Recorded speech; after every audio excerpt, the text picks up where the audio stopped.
everybody. My name is Susan Vine, and I'm a Vice President of the Network for Women's Lives. On behalf of the network and our hardworking co-sponsors, I want to welcome you to a very special event. The network is a volunteer organization dedicated to preventing domestic violence and promoting healthy relationships. Our goal is prevention. Our vehicle is education. Our co-sponsors this evening are the Concord Carlisle Domestic Violence Roundtable, the Domestic Violence Services of Central Middlesex, Sudbury Wayland Lincoln Domestic Violence Roundtable, and Violence Prevention Coalition of Bedford. The network is deeply grateful for their contributions and for the outstanding spirit of cooperation that has marked our work together for this event. Before introducing the gentleman and teacher we've all come to hear, I'd like to thank Polly Atwood of the Alcott School, who generously made this venue available to us. And I would also like to thank our location angel, Katie Oates, who discovered it for us.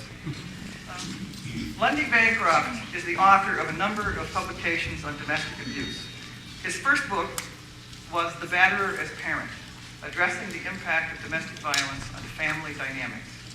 His second book is entitled Why Does He Do That? Inside the Minds of Angry and Controlling Men.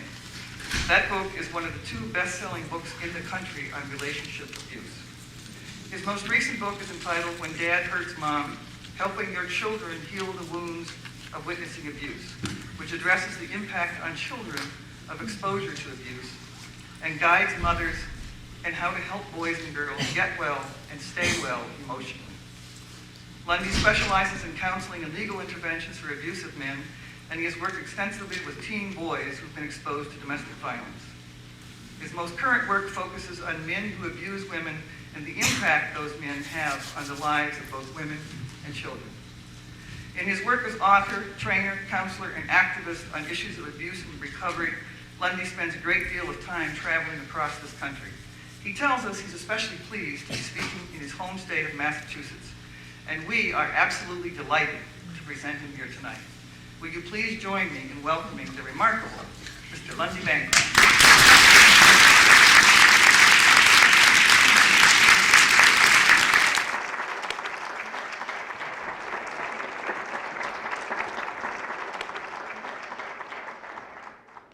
Thank you. That's one of the nicest receptions I've ever had. I feel like I should have some magic tricks ready for the occasion.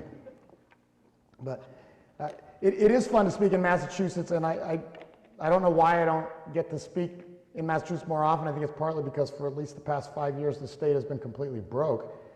But it is funny to live here, and I've been to Alaska twice, I think, in the last 3 years, and Hawaii, and it's funny that I don't get to speak in Massachusetts. And one of the effects that it has being here is that I notice I keep thinking I recognize everybody in the audience, which I probably don't, but it keeps me a sense of having seen people somewhere before. Before I really get into the nitty-gritty of talking about my experience working with men who batter and what I've learned from that and what I hope we in our communities can take from what people in the domestic violence field have learned about domestic violence offenders, is I want to say first that I think we continue in the year 2006 to underestimate the number of lives that are being torn apart by the conduct of battering men. And I am in airports a lot, and it means that I'm constantly being subjected to very loud television sets. And it's getting more and more so the only place you can get away from a television set in an airport is by crawling under your seat in the waiting area. But it means that I get a constant reminder of what people are being constantly reminded of in their homes. And pretty much what it is terrorism. Terrorism, terrorism, terrorism, terrorism, terrorism. Now, I take our safety seriously. I want everybody to be well. I want everybody to be safe. I also believe, though, that in order to keep people safe, you have to prioritize where your greatest risks are. I think that's just sort of common sense about safety.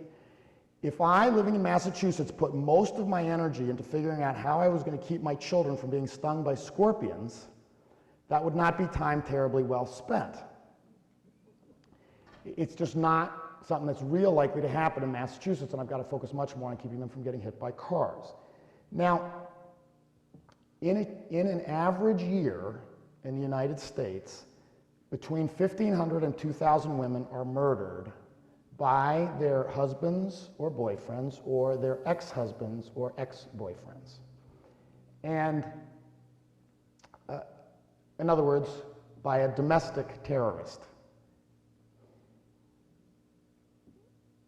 Coincidentally, that's roughly the number, about 1,600 women died in the World Trade Center demolition. So if we look over the last 5 years, since 9/11, the number of women who have died at the hands of a domestic terrorist in the United States is 5 times greater than the number of women that have died at the hands of an international terrorist. If we want to pick another period, say over the past 20 years, 20 times as many women have died at the hands of domestic terrorists in the United States as at the hands of international terrorists. So, in order for us to be thinking realistically about women's safety, and I would argue about children's safety too, which I'll say more about, what our news media should be talking about is about domestic violence and violence against women about 5 times as much, or perhaps 20 times as much, as it's talking about the threat from international terrorism, in order to be realistically reflecting where the danger in the United States to women lies. And yet, of course, are we hearing about domestic violence 5 times as much or 20 times as much? No. We're hearing about nameless international terrorism 1,000 times as much. I didn't get that from a research study, I made that up. But it seems like it's easily 1,000 times as much as we're hearing about domestic violence from our televisions. And unfortunately, television is still what most people rely on for their view of what's going on in the world, which is a lot of why we're in the state that we're in. But the murders are also just the beginning of the lives that are being torn apart. And now statistics, studies of how prevalent domestic violence is vary. They come up with a lot of different findings. But one of the lower statistics that I've seen, and I've spent a lot of time with the studies because of the writing that I do, gave us a rate of 16% in heterosexual relationships. That means a battering man or a battered woman are about 1 in 6. That's huge. That means millions and millions and millions of lives are being torn apart by fear, by violence, by being degraded and demeaned, by having basic freedoms taken away, and by then having to live, even after the violence or abuse stops, if it stops, with years and years afterwards of the after effects of trauma. And in the last 10 or 12 years, there has started to be a tremendous amount of research published about the impact on children of growing up witnessing their mom being battered by the children's dad or stepdad or by a live-in partner of the mom's. And we're finding that children are traumatized, sometimes for years after, by the violence that they're witnessing and by a whole set of other behaviors that they're subjected to at the hands of men who abuse women. We're finding that children have higher rates of involvement in violence if they've witnessed battering, of violence of all kinds, that they have higher rates of substance abuse, that they have higher rates of school performance problems, higher rates of school behavior problems, that when they get into teen years, they're more likely to perpetrate dating violence, they're more likely to be victims of dating violence, they're more likely to perpetrate sexual assault, they're more likely to be victims of sexual assault. They're more likely to run away from the home. They're more likely to get involved in a gang. They're more likely to be school bullies. These is all in studies that are just piling up higher and higher and higher. I think that an argument can reasonably be made that domestic violence is our #1 social problem. And I'm not alone in that. One of the major public health associations about 2.5 years ago declared domestic violence this country's #1 public health problem. That's a striking conclusion, given the kinds of problems that this country has with drug and alcohol abuse, with HIV, AIDS, with heart disease, with cancer, including the epidemic of breast cancer, air quality, water quality. Nonetheless, the research that they did about what's costing us the most from a physical health standpoint, from a mental health standpoint, from expenses for lost work, law enforcement, and other kinds of public expenses that result from violence against women, domestic violence was named our #1 public health problem. The former Surgeon General Everett Koop declared that domestic violence was the #1 cause of injury to women in the United States. And some emergency room research studies have confirmed that women end up in the hospital with injuries from being battered more commonly than for any other cause of injury. And now, I continue to struggle, because of my professional connection to this issue, with how reluctant judges are to send batters to jail or impose any other kind of meaningful consequence, how reluctant prosecutors often are even to prosecute. In a family law matter, how reluctant judges are to in any way restrict batters' access to their children post-separation. In other words, a batterer essentially has the same opportunity to have unsupervised visitation or to win custody that a non-battering man has. We're not prepared yet as a society, and I don't mean we in this room, but the big we, in the society are not prepared yet to decide that violence against women is unacceptable, that it's destroying people's lives, that it's a violation of women's human rights, that it's a violation of the rights of the children who have to live in the atmosphere that this violence creates, and that it's simply not going to be tolerated anymore, that it has to stop. And I get asked, I'll come back to this question a little bit, but I get asked all the time, as someone who has specialized in counseling men who batter, and I don't do it the last couple of years because I'm on the road so much that I can't, but I was a counselor for men who batter for about 15 years.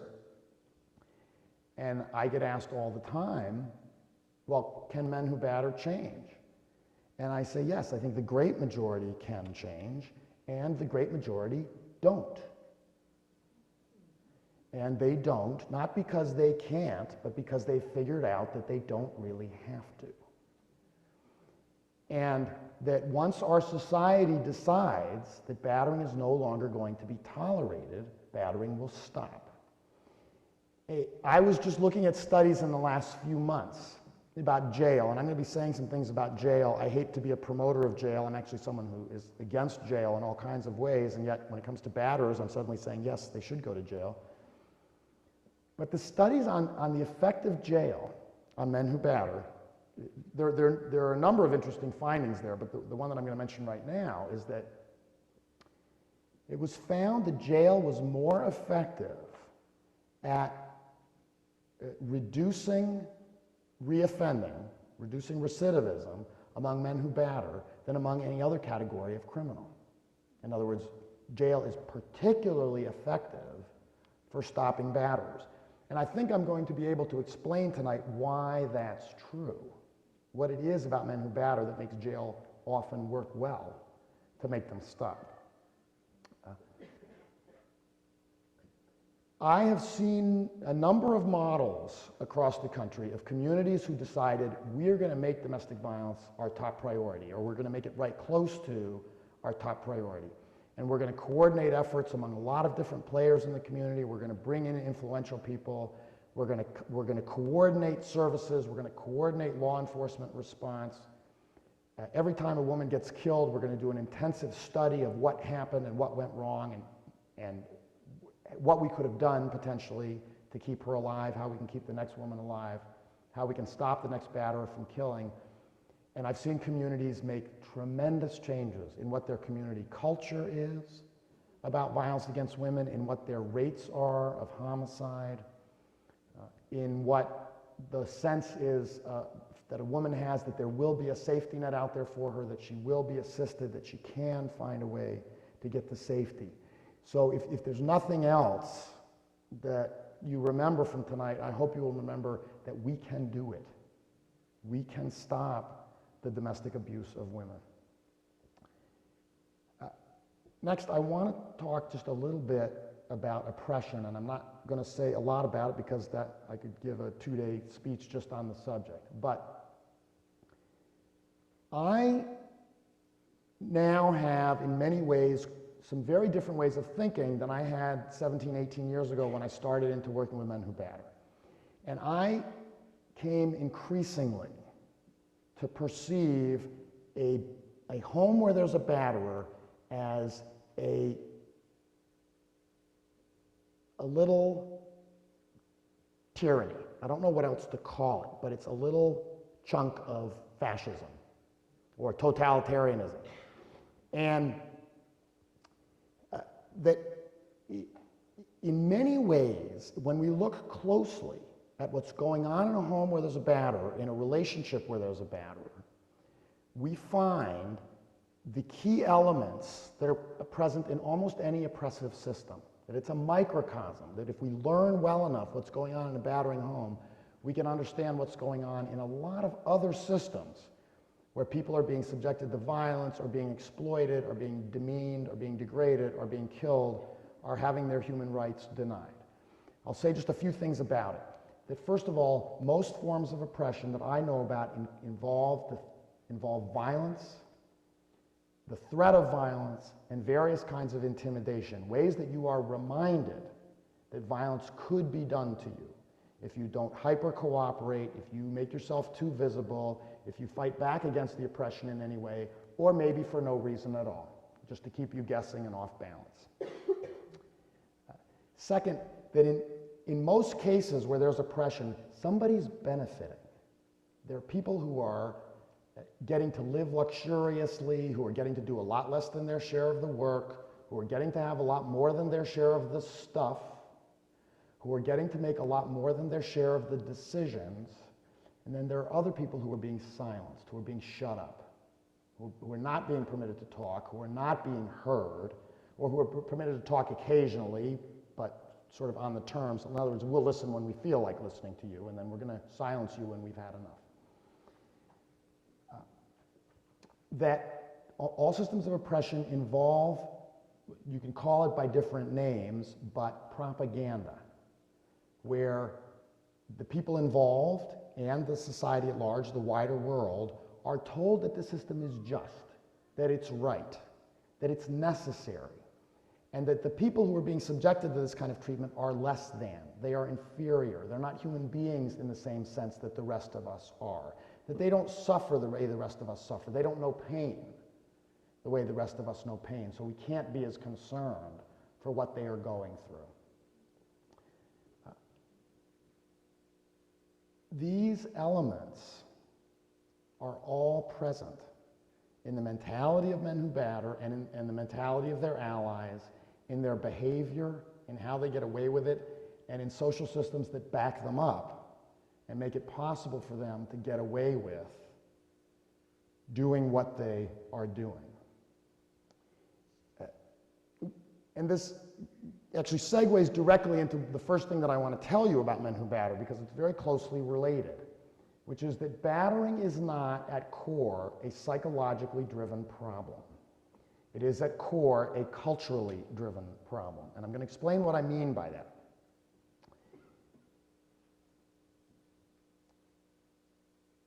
Batterers are, psychologically speaking, in other words, from the point of view of their mental health, how their emotional worlds work, how they express themselves or don't express themselves emotionally, how much they suffer pain, how distorted their perceptions are not distinctly different from non-battering men on average. They are also not dramatically different from non-battering men in their skills. Researchers have measured their conflict resolution skills, their assertiveness skills, their communication skills, and they test about average, about the same as non-battering men. Ed Gondorf, who's one of the country's top researchers on men who batter, and he also does a lot of other very interesting domestic violence-related research, did extensive psychological testing using the MCMI, which for any of you who are in clinical fields at all is a modern, sophisticated psychological test that has a reputation for being good not only for catching major mental illnesses, but for catching what are known as personality disorders. And he still found that a solid majority of court-convicted battering men that he was testing tested normal, tested indistinguishable from a non-battering man. He did find among them the minority that did have some mental health problems that they were more likely than non-battering men to have narcissistic personality disorders, meaning to be extremely self-centered, self-referential, see the world only through their own perspective, be incapable of taking the perspectives of others or caring about the perspective of others, and that they had higher rates of what's known as antisocial personality disorder, which is not strictly speaking really even a psychological problem, it's a moral problem. Antisocial personality disorder, which is also known as being a sociopath or being a psychopath, means that the individual lacks a conscience, that the individual just doesn't seem to have the normal mechanisms that the rest of us have for feeling bad about the pain that they've caused other people. But even when you allow for that increase in those categories compared to non-battering men, you still have a solid majority that don't have those problems or any other kind of noticeable psychological problem. When we look at their family of origin experiences, because the whole field of psychology tends to be very, very focused on what happened in people's families of origin, we do not find batterers having dramatically higher rates of having been abused as children than non-battering men. We do find them having higher rates than non-battering men of coming from homes where their mom was abused. In other words, it's really not child abuse that feeds woman abuse in the next generation, but woman abuse that feeds woman abuse in the next generation. Child abuse feeds child abuse in the next generation. But there's more even than that to say about what the research finds, because we tend to start, once we know about that, to think, oh, well, these boys who are so traumatized by growing up in homes where their mom is being battered, that's an emotional problem, that's a mental health issue. Well, two of the studies, there have been multiple studies that have looked at how domestic violence is transmitted to the next generation. But two of the studies specifically looked at the process of transmission for boys. In other words, what is it about growing up in a home where your mom is being battered that leads so many boys to grow up to become battering men? And one of the studies specifically compared boys that were more traumatized by the violence that they had witnessed to boys that were less traumatized by the violence that they had witnessed, both sets being from homes where there was a batterer, and found that they had about the same rates of growing up to become battering men. In other words, the level of trauma did not distinguish which boys became offenders and which boys didn't. And two of these studies looked to see what it was, and both found that it was the extent to which they had taken on the batterer's mentality that determined whether they followed in his footsteps or not, whether they had absorbed his key values and attitudes, such as had they come to believe that their mother was to blame for the violence that was done to her, because then that generalizes to believing that women are the cause of the violence that's done to them and that men are not responsible, or that somehow we can't be expected to do differently. I've had a lot of clients over the years who've talked about the violence that happened to us or the violence that happened to me as they're talking about their beating of women, as if somehow this violence was a spirit that possessed him and moved his arms and legs. And in other words, he's abdicating responsibility for the choices that he was making. And I'm going to talk a little bit about batterers and choice in a few minutes, but has the boy come to believe that you're not responsible for your own actions? Has he come to believe that females are inferior? Has he come to believe that females were put on this earth to make sure that men's needs are fulfilled, to be a sort of endless full-time servant. And what was it that years ago I remember hearing people say, when a man and a woman get married, they become one, and that one is the man.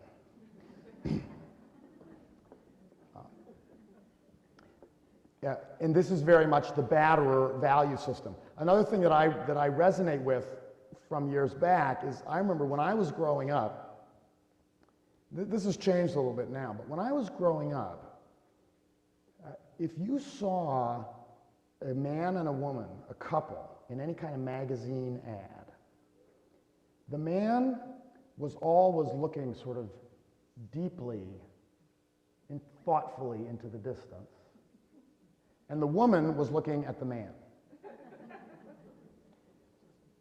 And the message was, the man is deep, and the man thinks about the world, and the woman thinks about her man. And this is how the abuser wants the world to be, really carried to its extreme, where her life is supposed to always revolve around him and what he wants and needs. Now, when I say that battering is a culturally driven problem, I don't mean that it belongs to one particular culture. And for some reason I don't get this question as much as I used to, but I used to, almost every time I spoke, somebody in the audience would say, and I still get it sometimes, somebody in the audience would raise their hand and say, well, aren't there cultures where domestic violence is just acceptable? And I have always answered, absolutely. Yours, for example. And I need to tell you about an experience that I had quite a few years back. I had already been working with batterers for a while. And I went with a friend to the Huntington Theater Company to watch Frankie and Johnny back when it was a stage show, before it became a movie. How many of you saw the movie? Fair number. Anybody see it on stage? Somebody else saw it on stage. A couple other people saw it on stage. I never saw the movie because after seeing the play, I'd had enough. The movie was called Frankie and Johnny Got Married. And I heard the movie was somewhat different, but not that much different. But in the play, the premise is that Frankie's a she, Johnny's a he. This is a play from quite a while back. Johnny knows that Frankie is the right woman for him, that they belong together, that they were made for each other, and that the only reason Frankie doesn't want to be with him is because she's afraid of intimacy and she's afraid of commitment. And so he comes over to her apartment one night to persuade her, in effect, that she doesn't know what's good for her, and that he adores her, and he knows that she loves him, and that they belong together. And for the next 2 hours of this play, he hassles her, at best. There's things that are worse than hassling, but he hassles her at best. Lots of criticism about what her faults are and why she doesn't want to be with him shows what's wrong. It just shows what's wrong with her. This escalates over the course of the play, where it's intensifying pressure, it's relentlessness, and then it starts to cross the line into abuse. And he starts to do things like not permit her to go to sleep. She's exhausted because he's been hounding her for hours, and she wants to go to sleep, and he says, no, you're not going to bed till we resolve this question. Resolve this question means till I get my way. And she goes and gets makes herself a sandwich. And he grabs the plate out of her hand and throws it into the sink. So he's not like, okay, so now in addition to sleep deprivation, she's being food deprived. She's not permitted to eat. This woman is being captive, in effect. She orders him out of her apartment. And he refuses to leave. She says, okay, I'm going to call the police. He says, go ahead, call the police. In an hour, they will have released me, and I'm going to be back on your fire escape. Sooner or later, you're going to deal with me.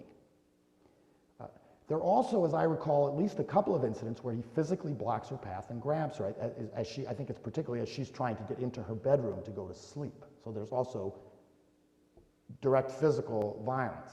Okay, physical violence, food deprivation, sleep deprivation, refusal to leave her apartment, refusal to honor her rights, a threat in effect, right? I'm going to be back on your fire escape, so he's threatening and intimidating her. No boundaries, complete invasion of her space, and tons and tons and tons of criticism, superiority. He knows better. She doesn't want to be with this man because she's afraid of commitment? No, she doesn't want to be with this man because he's a jerk. You should fear commitment with this man. You should fear intimacy with this man. What happens? Frankie sees the light. She has a huge breakthrough. I would too, so I could go to bed. She overcomes her fears of commitment. She overcomes her fears of intimacy. She realizes that Johnny is really the right man for her. They fall in love. The curtain closes. The play is over. I'm not on an airplane, so there is no air sickness bag available to me. Now, I'm not yet at the punchline to the story, however. Who goes to the Huntington Theater Company? Tickets were, I mean, this was a few years back, but tickets were already $35, $40. It's, who even likes theater, right? It's a very well-educated audience. It's an audience with money. This is a mainstream, privileged, mainstream and above mainstream, privileged American audience, overwhelmingly white, standing ovation. Including my friend, I'm sorry to say. I felt like kicking her in the shins. My quite aware friend, I might add. Standing ovation. I'm the only person in the Huntington Theater Company left in my seat. As far as I can tell, I was the only person that had any awareness of what we had just watched. That's why people can't tell me, well, what about those countries where domestic violence is just acceptable? It's like, in some countries, you have to put a nicer ribbon on it than others, that's all. In the United States, you got to pretty it up better than in some countries. That's the only difference. Well, that's not the only difference because we're actually making some cultural shifts, and the battered women's movement is having some successes. But it's a long process, and it's because of a movement, and it's because of activism, and it's because of very hard work. It's not because of some kind of cultural superiority. There have been quite a number of cross-cultural studies done. There's a lot of international work, not as much as I would like, but there's a lot of international work done studying domestic violence in different countries, comparing rates between different countries, and what do we find? We find that there's abuse of women, violence against women, domestic battery of women in all modernized societies.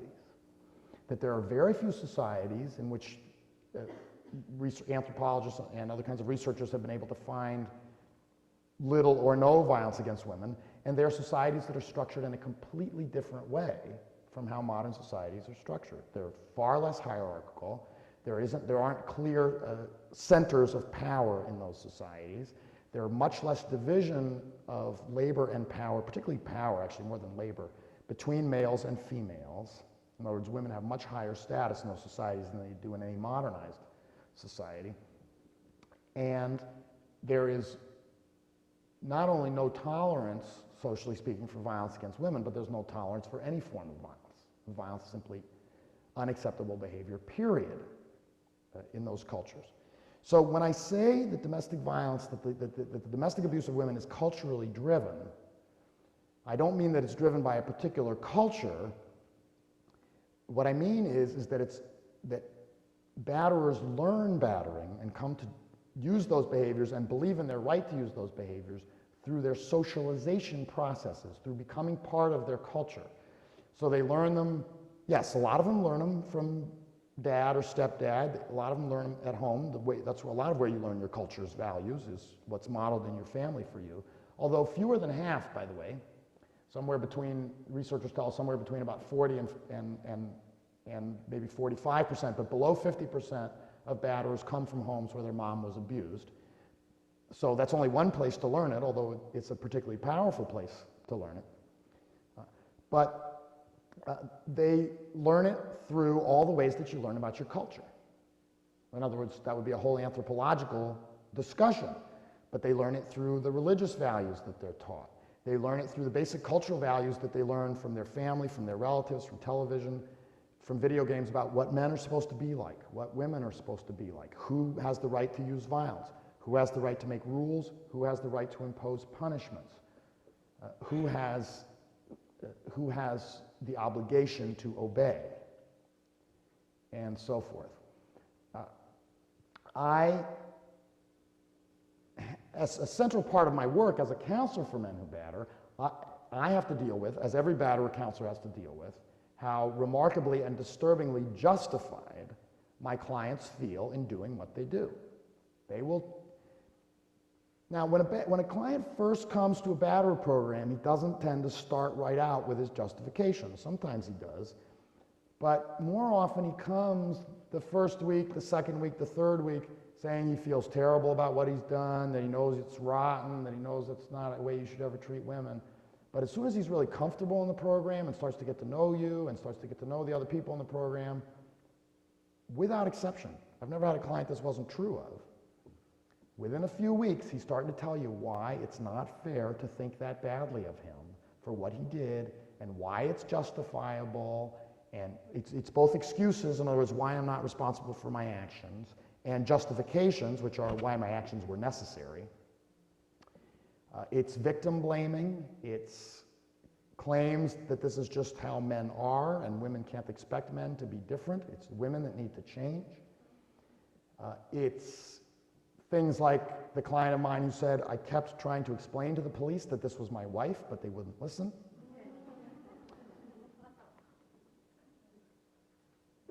So I have to try to change a client's basic core values. I have to try to persuade him that things that he thinks are acceptable are completely unacceptable.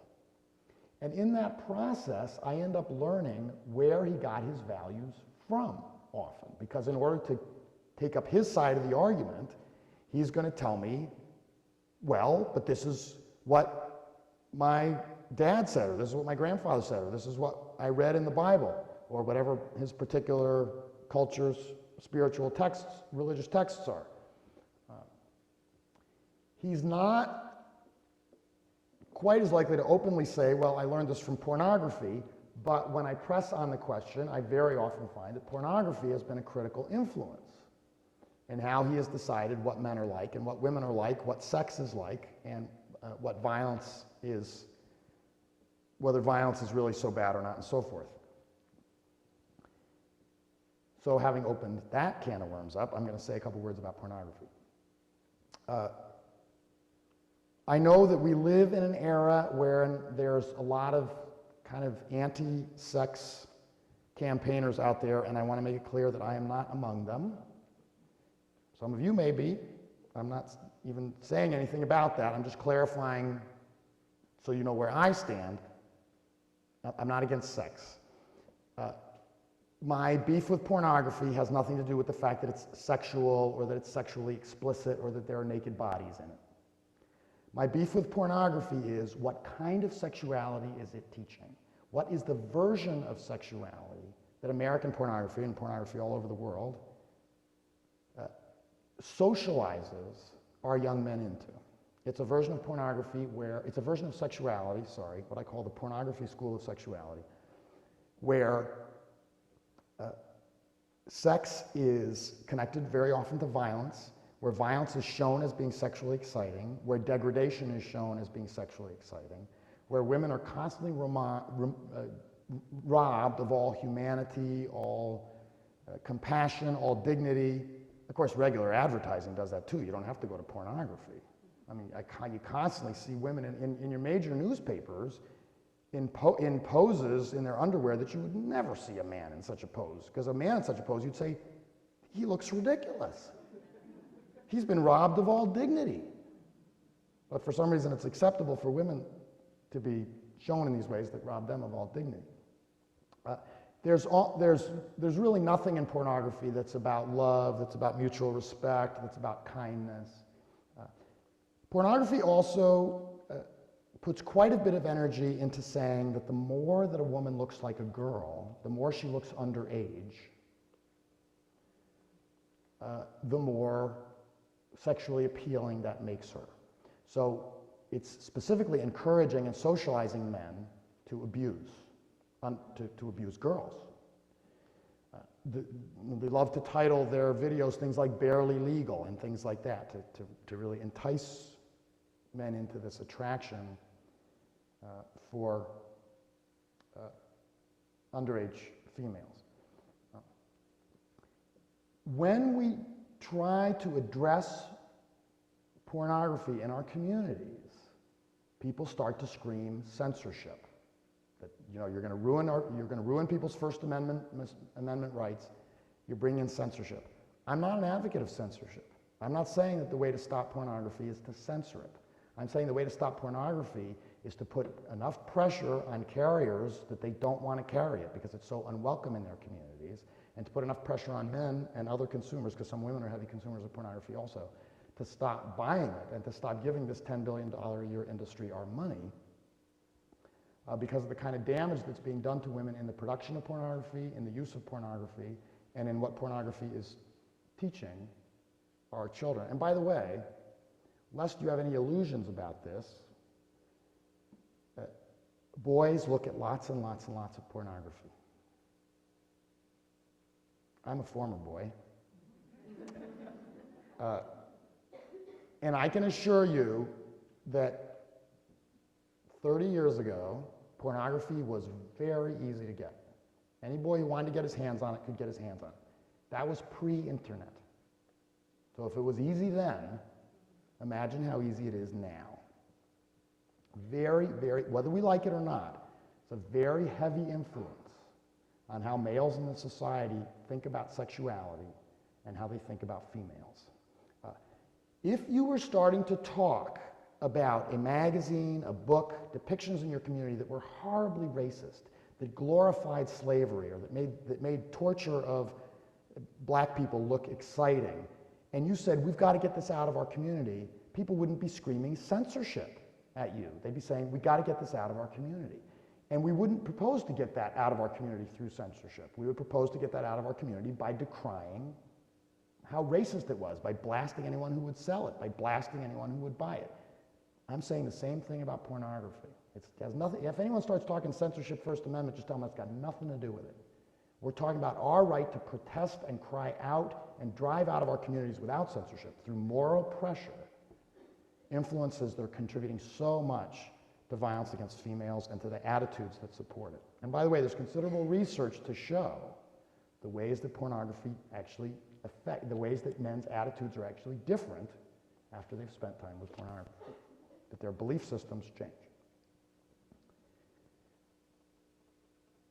Backpedaling now to talk some about how I came into this field to work with men who batter almost 20 years ago, and not understanding a lot, understanding certain pieces, but not understanding in any sense the fabric of what I've been talking to you about. In a sense, I've told you the end of the story first, in case anybody has to leave early.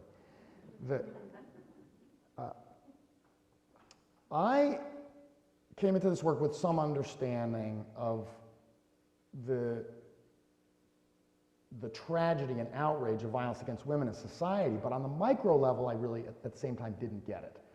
And on the micro level, what I expected was that I was going to come in to work with these guys who were deeply ashamed of what they were doing, of beating women, that they sort of would do it because something came over them that they couldn't really control, but they then would feel terrible about after doing it, that they in many ways would hate their own lives, and that I was going to be offering them this other pathway that they knew nothing about, and they were going to be so excited to learn about this other pathway that was open to them, that was going to lead them into this beautiful garden, and all I had to do was open the door for them, and they were going to be kissing me on both cheeks for liberating them from this ugly life that they had been living. Now, I realize that young does not necessarily equal naive, but in my case, it did. And I really believed that my clients were going to be men who were inwardly tortured, that they suffered somehow differently from other men. So in my first couple of years as a counselor for men who batter, oh, by the way, one more thing I should say. I was told by my early mentors and trainers that this was rot, what I believed. But I thought, oh, that's just their political line. That's just their dogma. I didn't buy it. And I believe that they were ideologically very rigid, which actually they weren't. Not that there aren't some of those types running around some places, but actually in retrospect, the people that I worked with were not. But that's what I decided. And so then I had to struggle out for myself during my first 2 or 3 years working with men who batter, the fact that my experiences would keep not fitting with this whole set of beliefs that I had come in with. I kept running up against the remarkable consciousness that would go into my clients' actions. So I had one of my early clients, was one of my very first guys, a gas company employee who admitted that he'd beaten his wife up very, very badly, and that he had tied her to a chair, and he had torn some of her clothes off. Well, he said I had partly tied her to a chair. I mean, someone's either tied to a chair or they're not, right? How do you partly tie someone to a chair? Maybe he meant she could still move eyebrows or something, I don't know. But I say that because, again, it's an example of the whole way the battering mentality works. It's like you always minimize everything. You always split little hairs. You always make things sound, they say, like, I grabbed my wife by the throat and put her up against the wall like it was some sort of gentle delivery,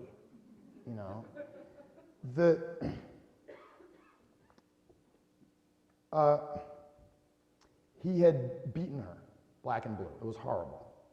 And so I asked him what her injuries were. And he told me that she had these black and blues and welts all up and down her legs. And I said, did she have any injuries to her arms or to her face? And he looked at me. This guy was probably 15, 20 years older than I was. He looked at me like I must be some kind of idiot. And he said, I wasn't going to do anything that would show. Did I say he was very drunk at the time? He was very drunk at the time. And that wasn't just his claim, because I talked to his wife.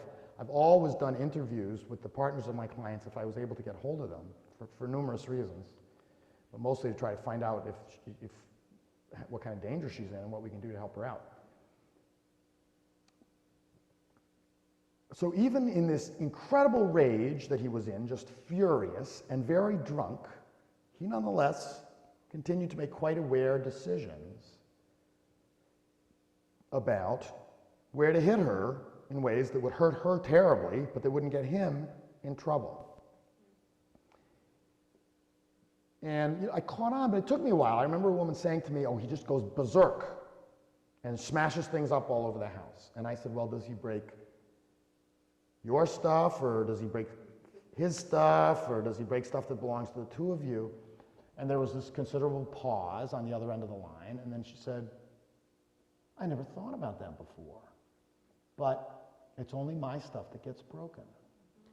Now that speaks not only to the level of, I don't know if consciousness is the right decision, but of deliberateness, of chosenness that goes into batters' behavior, but it also speaks to their remarkable ability to cause tremendous confusion, to create an electrified atmosphere of fear and intimidation that makes it very hard for even a really bright person to think clearly, so that in the midst of that chaos, a perfectly bright woman had never even noticed that it was only her stuff that got broken.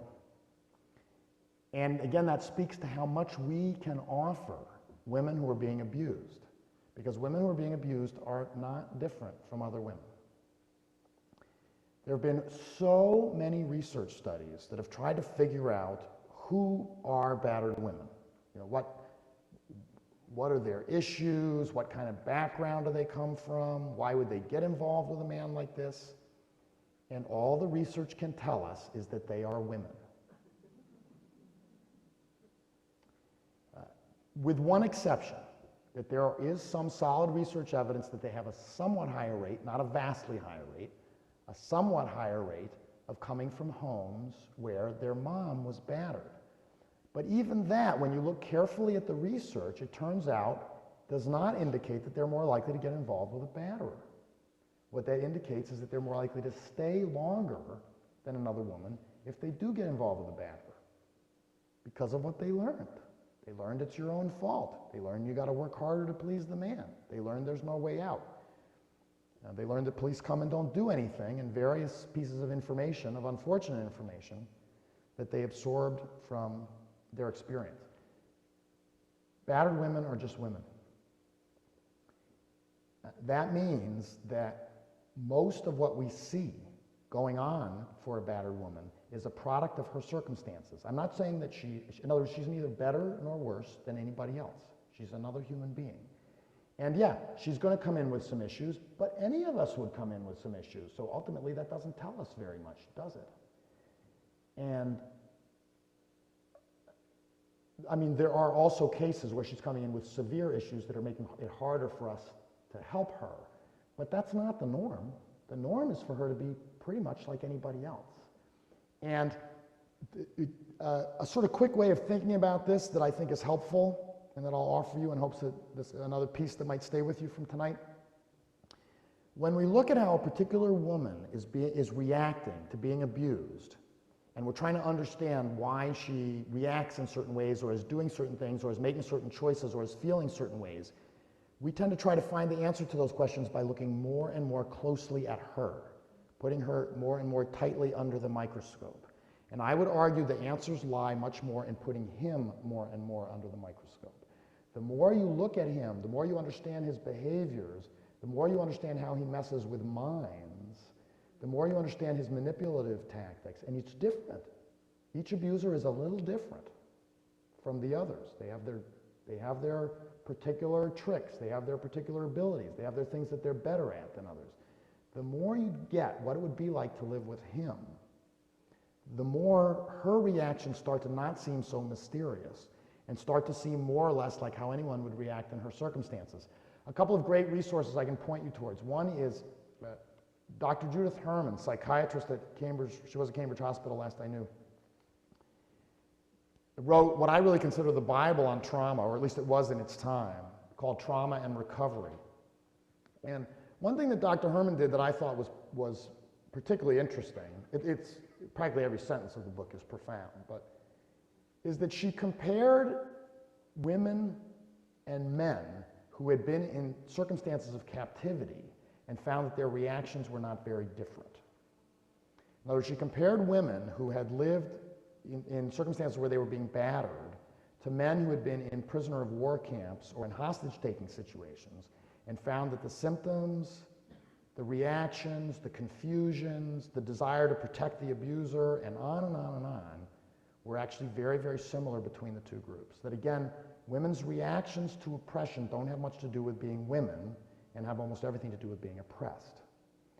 And these conditions are going to be pretty similar for anyone who's in those circumstances. And that means that we have a lot to offer, because it means that we can help a woman a lot by offering support, by offering clarity, by offering some insight into what the abuser mentality is like and what he's getting away with,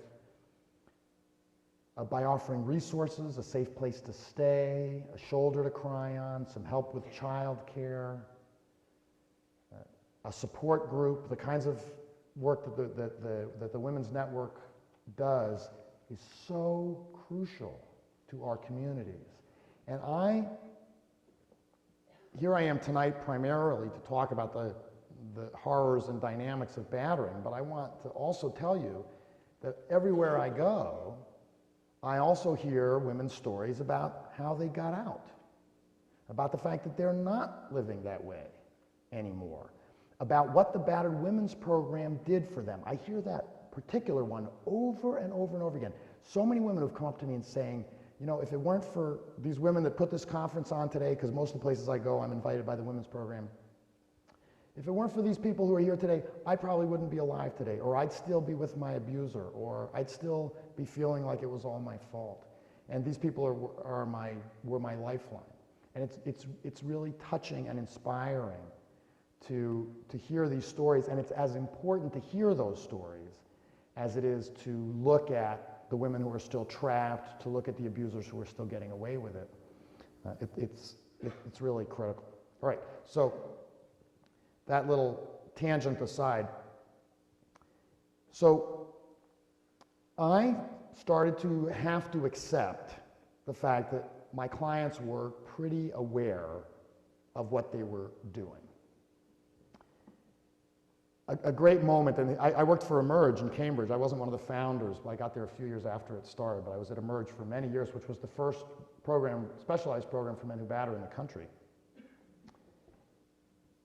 A great moment while I worked there, but it didn't involve me. David Adams and Carol Souza, who both worked there, they led a batterer group together. And Carol Souza was really one of my biggest influences. David Adams also huge in what I've learned from him. And from Susan K. Wett and various others, Ted German and various others at Emerge. David and Carol had prepared a skit for a training that they were going to be doing on domestic violence, where David was playing the batterer and Carol was playing the battered woman. And they decided that they would rehearse it in front of the group that they led for Men Who Batter. They were curious to see how their clients would react to this and whether the clients would feel it was realistic or not. And so they acted it out for their group. And the group's reaction was very interesting. The group's reaction was to get quite energized and agitated by this skit and be very bothered by things that David was doing wrong and start telling him how he should be doing it. And they were telling him things like, well, you can't let her talk like that because once she gets going, you'll never shut her up. You got to cut her off right away as soon as she starts. And they would say, you got to move closer to her so that she knows that you mean business. Move over more where she is. And in other words, in the excitement of giving feedback on this skit, they were forgetting to play their normal role of out of control, I don't know why I do it, I don't know what comes over me, abuser. So as I started to put these pieces together and finally started to believe the people around me and what they'd been telling me for a while, my mentors at Emerge, I started to ask my clients why they had not done even more serious things. Okay, you're telling me that you lost control of yourself, because they always say they lost control of themselves. You say that you slapped her twice and then you shoved her and she fell onto the floor. Okay, there she was on the floor, right? It would have been easy to kick her in the head. Why didn't you kick her in the head? He can always tell me why. He doesn't say, the way someone who was truly out of control would say, gee, I don't know, I just stopped or I just didn't. He'll say, oh, I didn't want to hurt her that badly. If I did that, I could kill her. I suddenly realized one of our children was watching. These were all sort of real life things the clients have told me. She was screaming really loud, and the neighbors have called the police on us before. It's never on me, it's on us. The neighbors have called the police on us before, and I was afraid they'd call again. And the most common response I get, more common than all the others put together, when I lay out those scenarios of why you didn't do even the next thing up the line, oh, I wouldn't do that.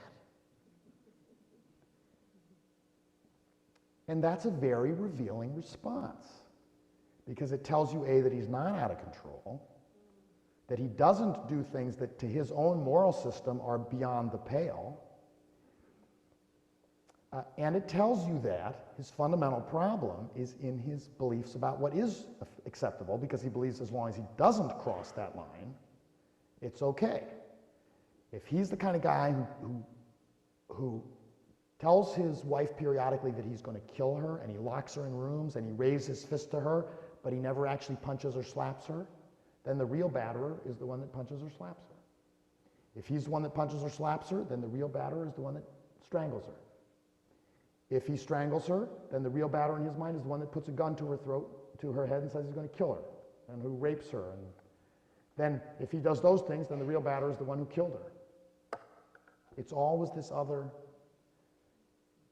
Oh, one more I got to tell you. Dozens and dozens of clients have said to me, you know, I'm not one of those guys who comes home and beats his wife for no reason. Again, very revealing of the batterer mentality. The real batterer is the guy that does it for no reason. Well, I've never known the guy that does it for no reason. He doesn't exist. Every batterer develops this system for justifying what he does.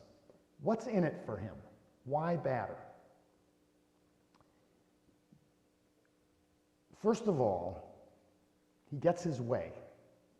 And I don't want you to get the impression that battered women don't stand up for themselves. This is one of the complete misconceptions about battered women. They do stand up for themselves. But it gets harder and harder as the years go by. And they start picking their battles more and more. They stand up for themselves less often. They stand up for themselves less forcefully, except for periodic times when they just decide to let out all stops, but they pay a huge price every time they go for it, standing up for themselves or standing up for their children. And so he gets more and more cooperation and compliance over time because he's dangerous. He's at the very least severely psychologically dangerous, and he's at least to some extent physically dangerous. I should say, by the way, that over 50%, not 80%, not 90%, but over a little better than half of battered women do some kind of, I don't know what image you think of as beating up, but do some kind of physical or sexual assault on her every month. There are other batterers who, they let it boil, they make you feel like maybe it's going to come, you never quite know when it's going to come, but the actual physical or sexual assault happens every 2 years. And that can be enough to keep everybody in the family, as long as it comes out once in a while, or he knows how to get you to feel like it's just about to come, that's enough to keep everybody in the family really frightened and walking on eggshells. So he gets a lot of cooperation, he gets his way. He gets economic benefits. He gets to orient the family's resources towards what matters to him. He's often ripping the woman off economically in all kinds of ways, taking money from her, getting her inheritance from her, running her into debts, borrowing money from her that he never pays back, and so on and so forth, destroying her earning ability often in various ways, in other words, sabotaging the development of her education or her career. At divorce time, the effects of this often become particularly pronounced because the whole way that he's laid the groundwork can leave her in a situation where he's got everything and she's got nothing. And this happens particularly commonly in a domestic violence divorce. So there's economic benefits to him. He gets a lot of service on his terms, get waited on, get his meals cooked for him, get the shopping done for him, his children raised for him, all this work. And he can give back as much or as little as he chooses. It's entirely on his terms. And he's going to tend to get her working very, very hard. Women and children in homes where there's a batterer work extra hard, generally, to please the batterer. You have to. You have to. If you don't, you will pay for it. So he gets catering. He gets to impose a lot of double standards. So he can be very flirtatious with other women or even be sleeping with other women, but punish her terribly for even having a male friend. He, over time, tends to start punishing her terribly even for having female friends. He tends to isolate her socially increasingly over time. He gets to criticize her relentlessly, but he gets to be above criticism himself. Very hard. You can criticize the batterer to some extent some days, but he's never going to do anything about it, even the days that he does let you do it. Other days he's going to cream you for trying to criticize him.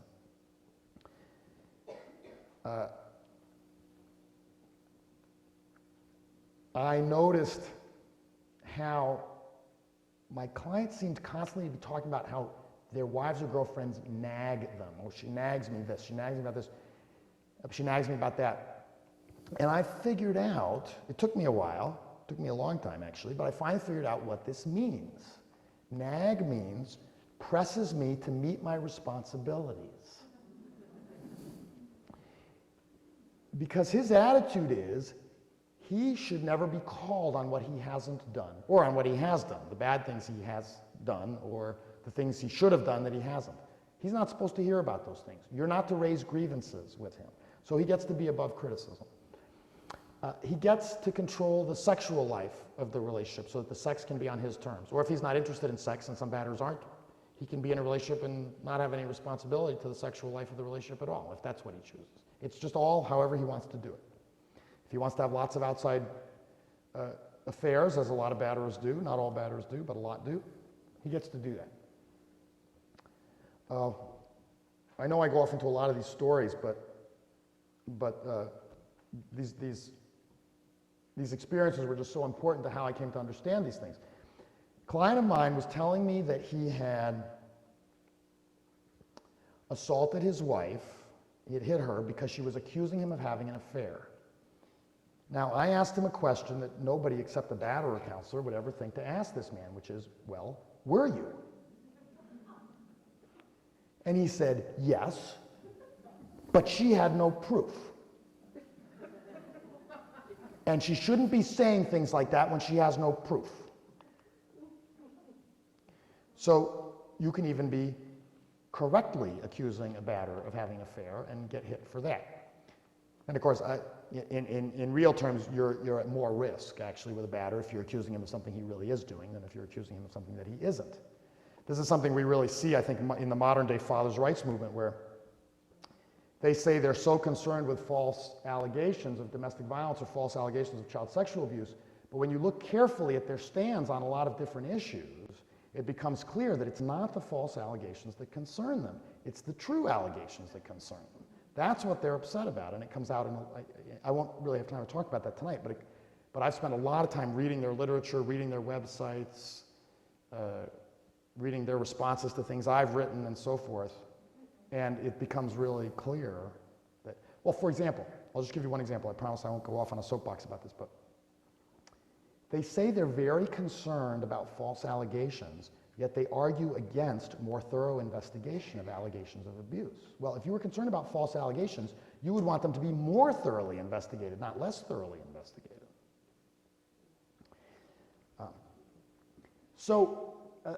Batterers reap this tremendous set of rewards from battering. I think this is the best kept secret, probably, about domestic violence, is that it's actually working pretty well for the typical batterer. For some batterers, it's not. For some batterer, he's in some ways messing up his life, almost, not as much, but almost as much as he's messing up her life and his children's life. But that's not actually the norm. That's the way a batterer is portrayed a lot of times in movies, as this character where you almost feel as sorry for him as you do for her.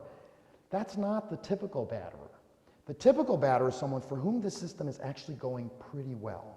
You don't see batterers hit bottom the way a substance abuser does. A batterer can batter for 20 years, can batter for 30 years, and still be in pretty good health, still have a lot of friends if he's the social style of guy, still be very popular in his community.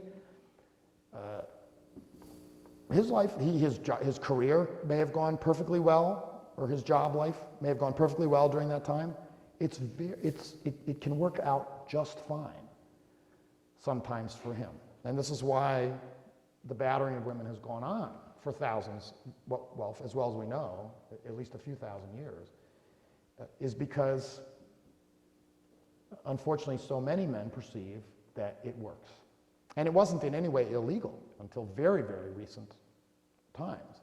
There weren't enforceable, in any way meaningful enforceable laws against the domestic abuse of women in Massachusetts until 1992. Women did start to get access to restraining orders in the late 70s, and that did start to make a difference in women's freedom in some cases. It was a meaningful step. I'm not saying it wasn't. But from the point of view of there being any significant chance that a batterer would experience any consequences for his actions, 1992. And even now, in 2006, he's very unlikely to get more than a very light slap on the wrist, even if he's convicted of a quite significant assault. When we start to understand how much batterers are benefiting from battering, we become much less inclined to feel sorry for them and much more inclined to hold them accountable for their actions, impose meaningful, unpleasant consequences, be there 100% for their victims, be there 100% for the children who are being exposed to this kind of treatment of their mother. And so I think it's very important to get the word out. I have a lot of experience, as anyone here who works with batterers certainly will also have, of clients who look like they're starting to change and then they backslide. And when you ask them, why did you go back to your old ways of behaving? It almost always comes out that it's some way that his privileges were slipping. It's some way that the benefits that he counts on, and he doesn't think of it that way. I'm not saying that it's formulated that way in his mind, but when he starts to talk about what was starting to arise that led him to go back to the battering. It was some luxury or unfairness or injustice that he was used to being able to impose that he was now not being able to impose as well as he had before, so he went back to his old ways.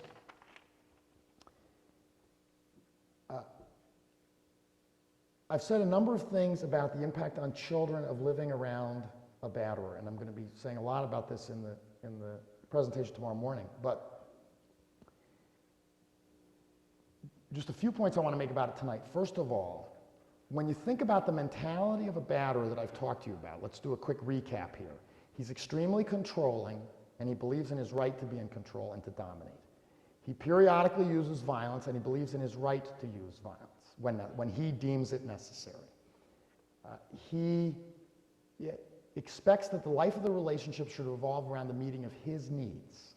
In other words, he has a very selfish, self-centered orientation towards partner relationship. He may not have that orientation towards other aspects of his life. That varies from batterer to batterer. But you're my woman. This is about what you should do for me. Of course, during the dating phase, it's all about what I'm going to do for you and what we're going to do for each other, and we're going to make beautiful music together and so forth. But, the battered woman was just telling me this very powerful story. She was a playwright. And actually, she did all kinds of writing. And while she was in the early stages of the relationship, with the man really trying to charm her, he was talking to her about how excited he was by her writing, and how where they lived was just a great place for a writer, and how because he made quite a bit of money, he was head of an ashram. She wouldn't need to bring in very much money, and as soon as they moved in together and their relationship got serious and committed, and in fact they got married, it was like almost overnight.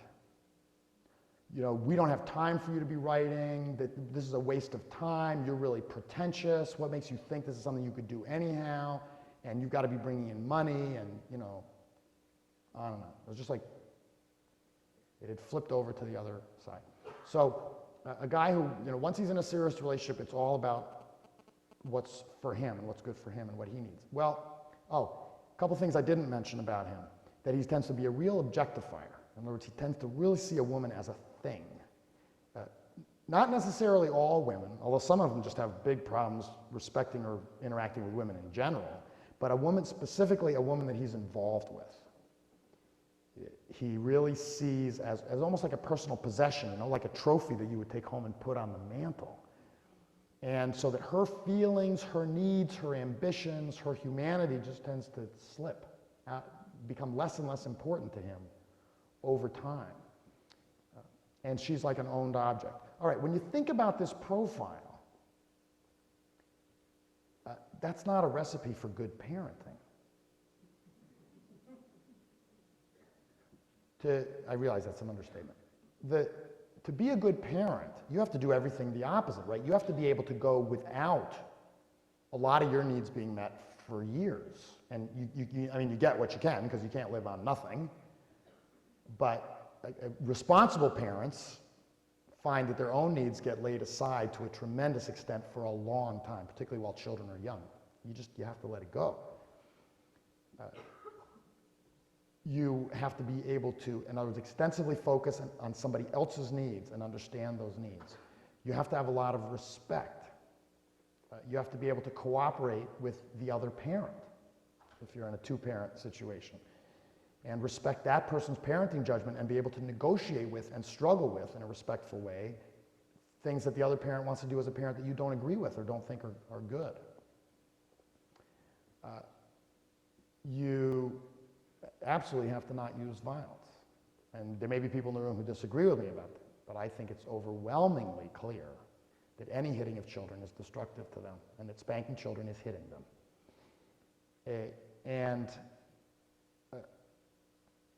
Let me say one thing about spanking, which is that I was almost never spanked as a child. I was spanked only a handful of times. And when I remember what it was like When I really remember what it's like really a few times when I've sat and really thought about it, and really, because there's one incident in particular that I can really remember, I feel so furious and so bitter that I feel like I could kill somebody. And I feel so completely betrayed and alone in the world that the people who were supposed to look after me and keep me safe could be hitting me. And here's what I think happened in my childhood. I think that I didn't get hit enough. And what I mean by this is, if you get hit enough times, it just all gets buried in how painful it all is, and you can't remember anymore how awful it was. And that's why so many people are running around saying, well, I hit my children and I turned out, I mean, I got hit a lot when I was a kid and I turned out okay. Although my battering clients love to use that argument, and I say, excuse me? You're not really the person to be making that argument, are you? But there are a lot of other people who say, and I think it's because when something happens to you enough times, it becomes so traumatic and so painful that it just gets buried away, and you can't remember anymore. And I think what happened is because I only got hit a few times, I'm able to remember what it was really like, and it was horrible, horrible, horrible. Please don't ever, ever hit your children for any reason. It's not worth it. It's not worth it.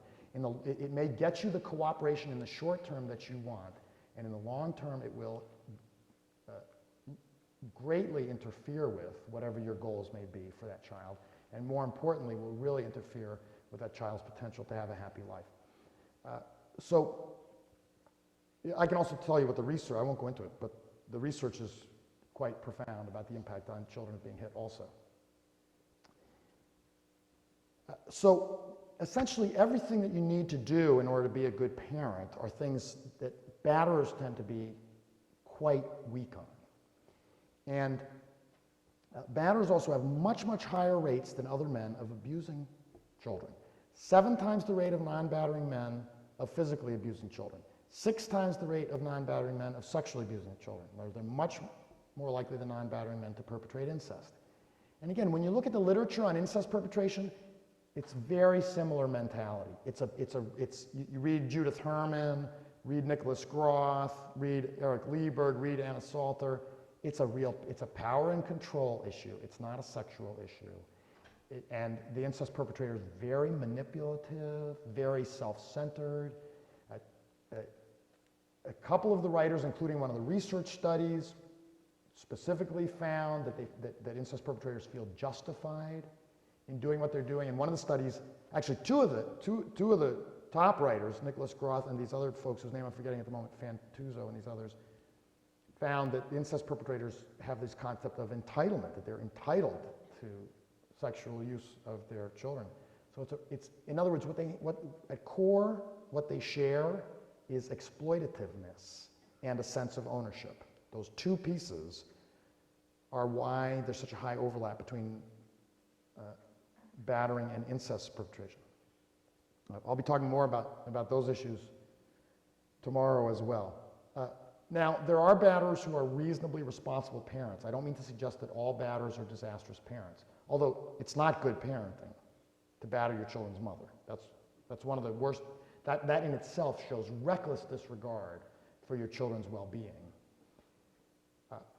So anytime a client of mine says he's a good father, I have always said, well, no. I'm sure you do some good things as a father, but I'm not willing to give you the mantle good father when you abuse these children's mother. That's terrible for your children. You really care about your children deeply, you'll never do that again. But given that limitation of how good a parent you can be, there's only so good a parent you can be while you're abusing the children's mother, given that limitation, batters are really on a spectrum in how they treat children, from some that are more or less okay to some that are just terribly psychologically destructive to children or who beat them or sexually abuse them. My main concern continues to be about their psychological destructiveness to children even more than the other kinds of harm that they may do. So it's very, very important for us in our communities to influence family courts to stop being so liberal and granting access to children post-separation to their battering dads. That kind of access has to be greatly curtailed. It has to be much better evaluated before it's granted. And mothers have to be much more supported for protecting their children. A mother's trying to protect her children is being a good parent. That's what parents are supposed to do. That's what we should be rewarding parents who are trying to protect their children. And instead, protective parents, particularly protective moms, just get slammed into little bits in family court proceedings for custody and visitation, and they get treated like there's some horrible vermin for the fact that they're trying to protect these children. So I want to stop in just a few minutes. So I'm going to make a couple of closing comments. First of all, there's a lot of research on interventions with men who batter. What's the impact of arrest? What's the impact of prosecution? What's the impact of a batter intervention program? What's the impact of a tightly supervised versus an unsupervised probation? And different research studies find different things, but the overall picture suggests that these interventions make some difference, that they will reduce the rate of reoffending on average among men who batter. However, and studies have looked at short jail sentences, sort of the 30 to 60 day range, and long jail sentences on the order of 9 months. Of all these interventions, the only one that has been found to take a really large bite out of recidivism, to be, in other words, a really significant deterrent to reoffending for a large percentage of the population, is the 9-month jail sentence, the long jail sentence. I've had to change my tune about this because I used to be really against long jail sentences. I'm against jail in general because they're incredibly inhumane environments. You can't somehow help people become productive, non-offending members of society by being cruel to them, insulting them, it's giving them no rights and so forth. And there's tremendous discrimination by race and class in who ends up in jail. In other words, the privileged can escape it in a lot of different ways. So I don't think the jail is in any sense the long-term solution. But unfortunately, for now, it's the best we've got. It's the only thing that's being proven to be really effective in deterring men who batter. And I would argue that it's, for all the reasons I've already said, that the privileges that batterers get from battering are too much. They're too good. And only a really significant chunk of time in jail is enough to make him decide that he's willing to give up a lifetime that he's spent getting ready to use women for his own purposes. Two other things I want to say. One, I have seen a dramatic and very encouraging change in the 15 years that I've been speaking publicly on domestic violence in where men stand on this issue. For the first several years that I was speaking, men in my audience tended to be defensive. They tended to say that I was attacking men, that I was saying bad things about men in general, even though I'm really careful not to do that. Somehow that's still what they would hear. And would feel like they had to defend themselves, would feel like they had to defend men in general, would go on the counterattack against women. I almost never get that anymore. The change is incredible. And actually what I do get is men who are much more vocal than they would have been 15 years ago in a positive way, who are saying, well, how can I help with this? How can I help with this? Who are giving examples of ways that they have spoken out in their communities or ways that they have challenged other men about what they're doing. And there's a huge and encouraging change out there that men, so many more men now want to get on the right side of this question, are not seeing it as men versus women, but are seeing it as abusers against everybody else, which is how it should be perceived from the point of view of what kind of damage it's doing to all of our lives, but certainly to the lives of women that we care about. And I just want to say, let's keep it going that direction. Let's encourage men to find more ways to speak out, to be visible as a man against violence against women in your community, to look for where you can sign a letter to the editor where it'll be important that a man wrote that letter, to where you can be talking to a group where it'll be important that a man was the one talking to that group, to who you can challenge in your personal professional life about their own behaviors or attitudes, because it's really, really powerful.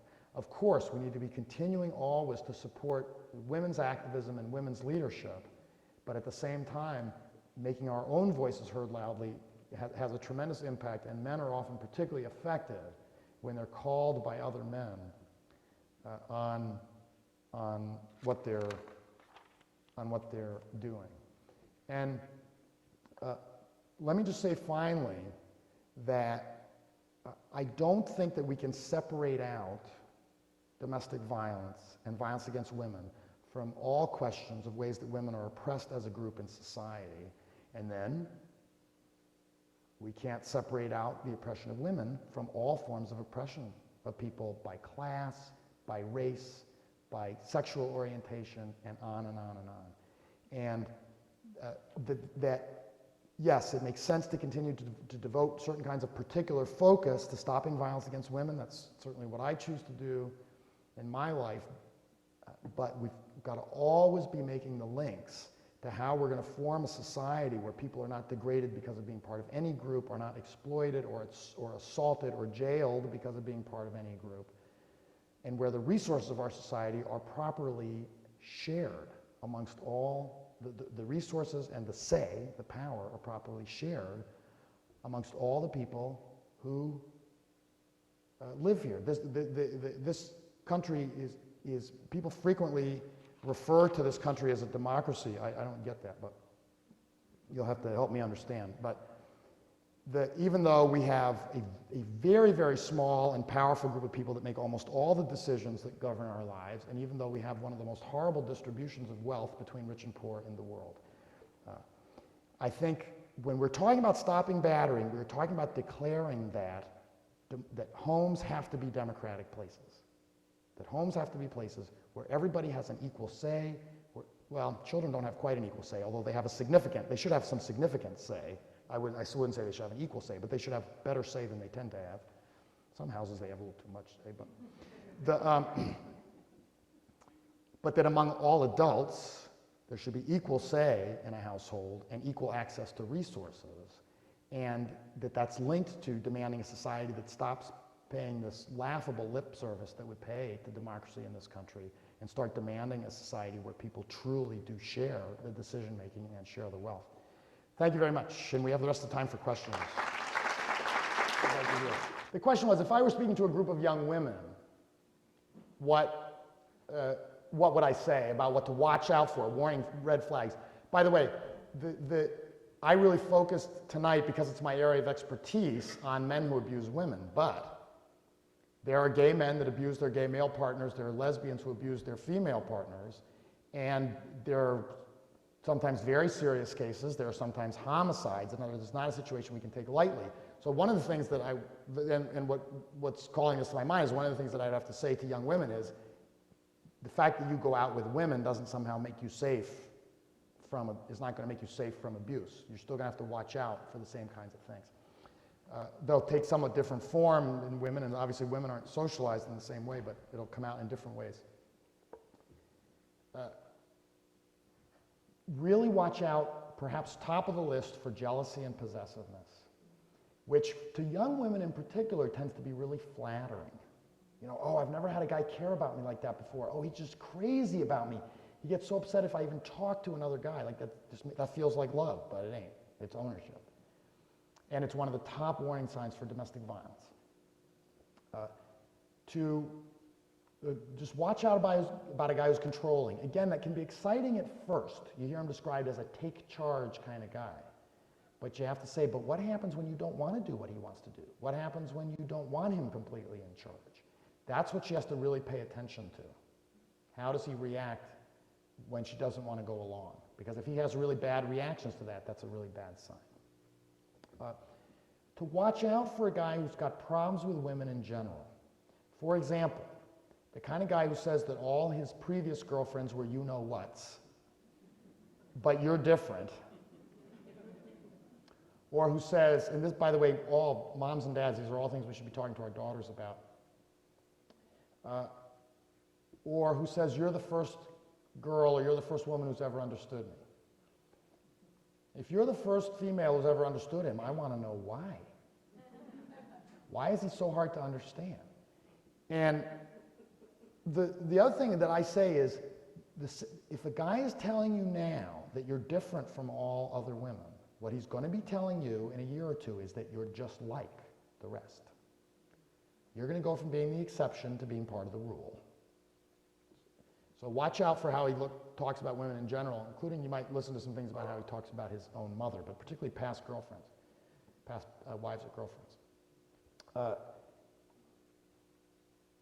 To really, really notice how he deals with challenge. This is often the litmus test, is what happens when he is stood up to. Then, do you feel respected by him? Because sometimes women tell me that they feel terribly loved by the man, but when I say, yeah, but do you feel respected? Huh. And it's odd that we can even separate love and respect, but we do. Like, is he actually interested in your opinions? Does he actually care what you think about things? Or does he think your opinions are just something to be altered, to fit his? I remember this old Malvina Reynolds song where she says, he thinks my head's all full of nothing, he can't wait to put his special stuff in.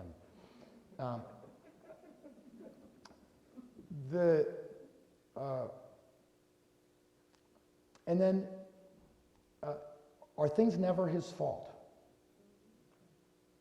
Or he gives these apologies, but they're not very sincere sounding apologies, and then he demands that that be adequate.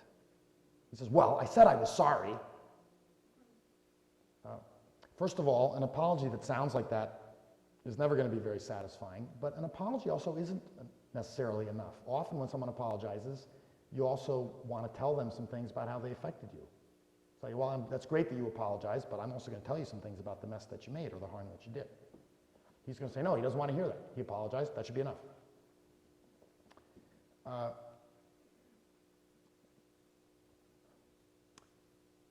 Those are really the critical pieces to watch for.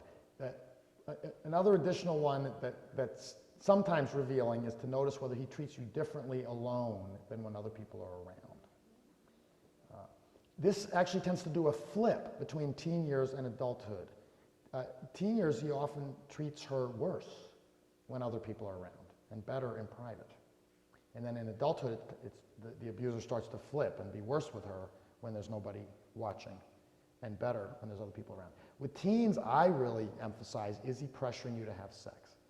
And because he's telling her, if you really loved me, we'd be having sex, or we've been going out for 2 months and we're not doing it yet, or whatever it is. And that's so clearly not respect, that's so clearly not love. And what I say to teens is, if somebody really loved you, would he want you to be having sex before you felt comfortable or ready for that, or before it was what you really wanted? Is that love? And that's a good in to get that conversation going. The question was, giving an example of the kind of thing some abusers will say, where she says, you know, I'm not going to take this from you, or I'm leaving you, or whatever it may be. You're not going to treat me like this. And he says, you mess with me, I will destroy you. And mess with me means don't do what you're told, or try to leave me, or it can mean a number of things. Why would he want to destroy her? Well, most abusers don't want to destroy her. It's a threat to get her to cooperate. He would rather destroy her, however, than have her be an independent human being that would not follow his lead or would not be with him, because he deeply believes that that's a female's obligation, that that's your job if you're involved with him, that you must do that. And I've had client after client say to me, she had no right to leave me. It's like, why? I thought in the society we accepted people's rights to leave relationships that they didn't want to be in anymore, especially if they're being abused, but there's generally commonly accepted in the society that there's some pockets where that's not believed, but in general in the society nowadays, we believe that you don't have to be in a relationship anymore when you don't want to be. But he'll insist, no, she owes it to me. But there's the level of hatred that you're describing can be really disturbing. And the depth of his sense that a woman is obligated to do these things for him. And a fair number of batterers, and I don't have a percentage because it hasn't been researched, but I've observed with my clients, a fair number of batterers really have big problems with females in general, and sometimes a level of hatred towards females in general. And it's ugly and scary and violent. And they sometimes can cover it up pretty well in the early days, unfortunately. There is not a psychological test that exists that will distinguish a battering man from a non-battering man. There's not a psychological test that exists, by the way, that will distinguish an incest perpetrator from a non-incest perpetrator, or in fact any kind of child sexual abuser from a non-child sexual abuser. Battering is, as I said at the beginning, not a psychological problem. It's a problem of learned behavior, of values and attitudes, and therefore a psychological test cannot detect it. I was just on Tuesday training a whole bunch of judges in New Jersey, although training with judges is a strong word. I was speaking in the general direction of some judges that were seated in the room. And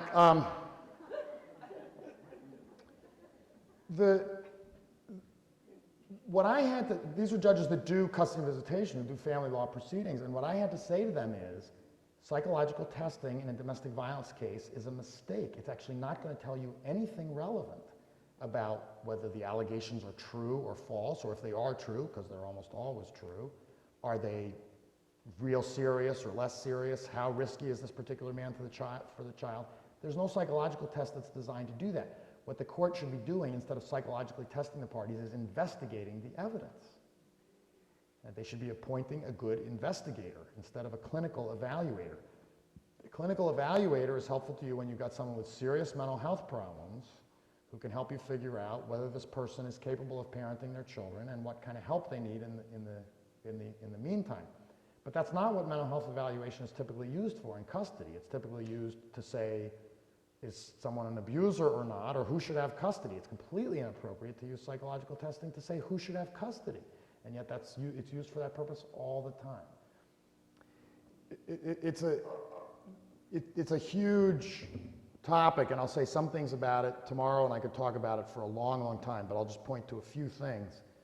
That first of all, maintaining the closest possible relationship with him yourself that you can. And that means, of course, obviously, working all the time extra hard on your parenting. Unfortunately, an abused woman in many ways has to be a better parent than other parents. I'm not saying it's fair, I'm not saying it's right, it's just real, it's the way it is. You have to read extra books, you have to get extra help, you have to work on yourself more, you have to work on working out your conflicts with your child, because the abuser will look for any crack that he can exploit to drive you apart. So you want to make your relationship an extra high priority and really work on it well. Read some of the great parenting books and things like that.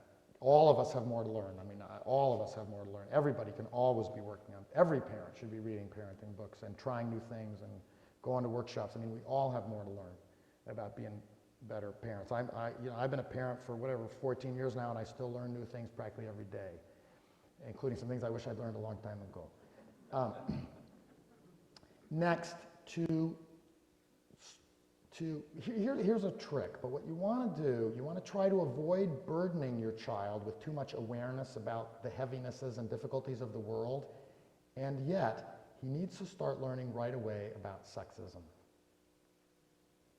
Because if he's taught, and 3.5 is old enough, actually, to start learning about concepts of equality between males and females, to start learning about respect for women and girls, to start pointing out to him when other people aren't being respectful to a female, or when advertising or television is not being respectful to females.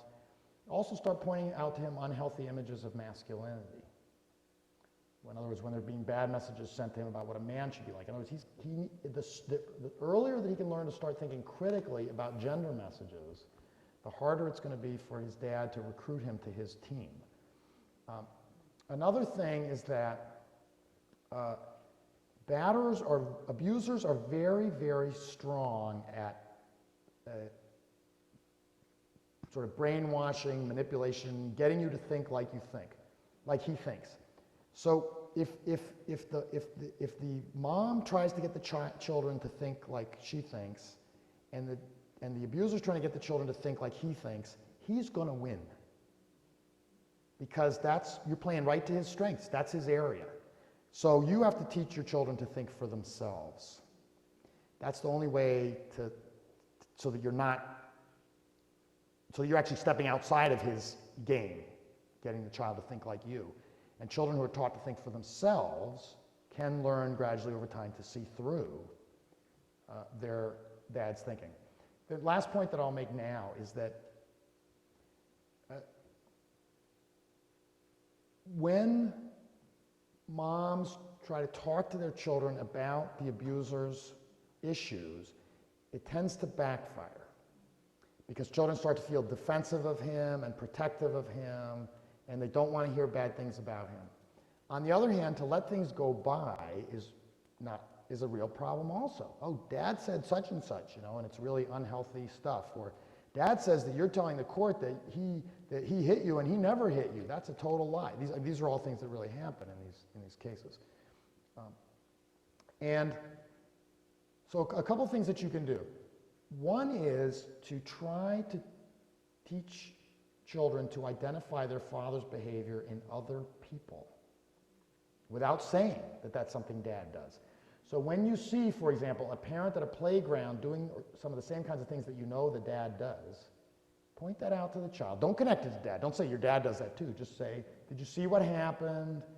Here's what's not okay about that. What do you think about that? How do you think that made the child feel? Or what do you think that person's doing? Or just explain it yourself if the child can't get it.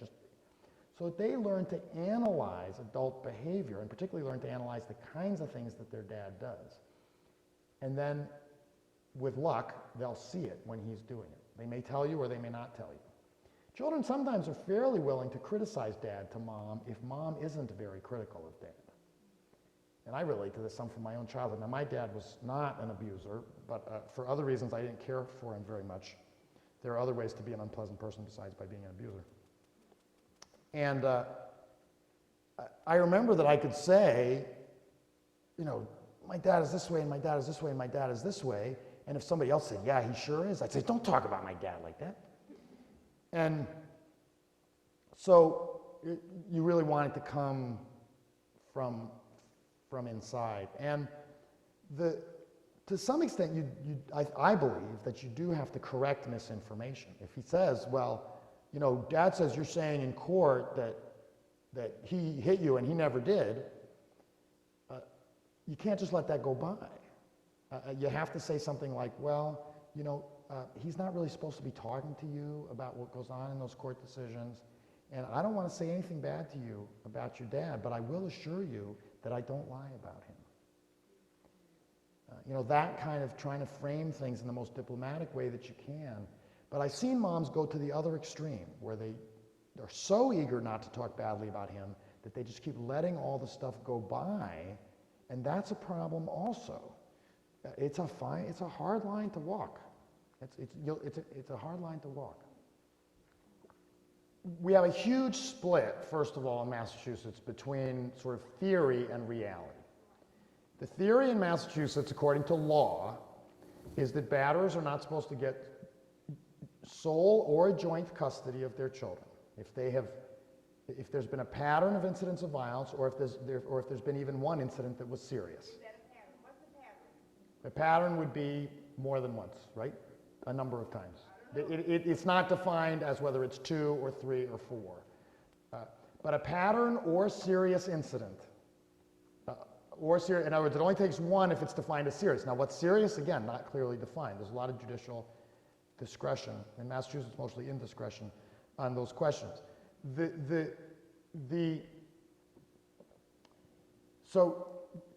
And that if there has been a pattern or serious incident of violence, the court should consider placing restrictions on the batterer's visitation, either supervision or restricting his overnights or putting various kinds of requirements on what he has to do in order to have that visitation, that he has to go to a batterer program, that he has to abstain from substance use and so forth. So that's the theory. The reality in the state of Massachusetts is an absolute human rights disaster. And unfortunately, it's true in almost everywhere I go across the country, that batterers are routinely granted unsupervised contact regardless of serious reasons to be concerned for those children's psychological or sexual safety, sometimes even for their physical safety, that batterers are increasingly winning custody, and the court is refusing to take domestic violence seriously. The family law, the family courts are very heavily influenced by the Massachusetts Association of Guardians ad litem, which I used to be part of. I used to go to their conferences. I used to get their newsletter. I've written an article in their newsletter that somehow slipped through the cracks. And I know personally a fair number of the really influential people in the Massachusetts Associations of Guardians ad litem. Their attitudes are appalling. I can't put another word on it. So from a strategy standpoint, that's a whole other discussion. We have to, across the country, organize at the grassroots level massive protest movement against what is happening to battered women and, well, protective parents in general in child custody, because it's not just battered women, it's also women whose children are being sexually abused by the dad, non-offending parents of incest perpetrators, and in occasional cases it's a father where children are being sexually abused by the mom's new partner. The protective parent is much more often a mother than a father, but sometimes the protective parent, because of who tends to be the perpetrator of domestic violence and incest, but sometimes the protective parent is the dad. And so we need a huge protective parents movement across the country, and it's just beginning to build, but there's so much to do there. Anybody wants to get involved with that, talk to me about it, because it's really critical. And it's not going to be able to be done by being nice to people about it, unfortunately. We're going to have to really take it to the streets.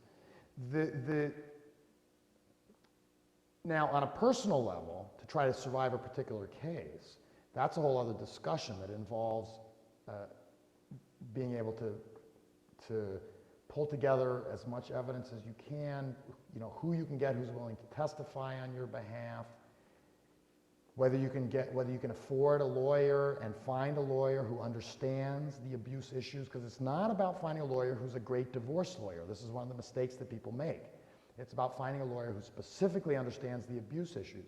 It's about having that lawyer go with you to every meeting with an evaluator. They always need to be there. They need to watch evaluators like hawks. It's about a lawyer who's willing to put evaluators on the stand and very, very powerfully cross-examine them. It's about thinking long-term, because if you go in fighting too hard, the way the court system is currently stacked in Massachusetts, if you go in fighting too hard, it will actually count against you. And I'm not saying that's right. I'm just saying, again, that's how it is. And so you have to go in very reasonable. You have to bend over backwards. You have to agree to things that you don't really think are good in order to try to keep the worst things from happening and try to wait for the abuser to unravel over time. And fortunately, if you play it strategically with a long-term view, very often the abuser will unravel over time. Some guys are good enough that they never will. But you just have to hope that he'll be in the category that eventually digs his own hole, or he gets tired of it and gives up. I'd be happy to talk to you more, after we're done tonight about your particular case, or if you're available to come tomorrow, I'd talk to you more then. But those are sort of some very basic concepts. When Dad Hurts Mom has a chapter specifically on pursuing your case in family court.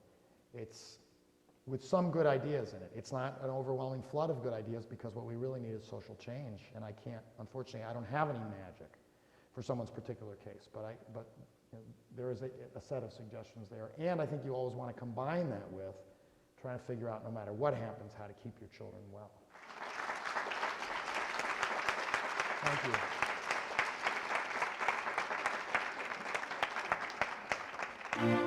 Thanks very much.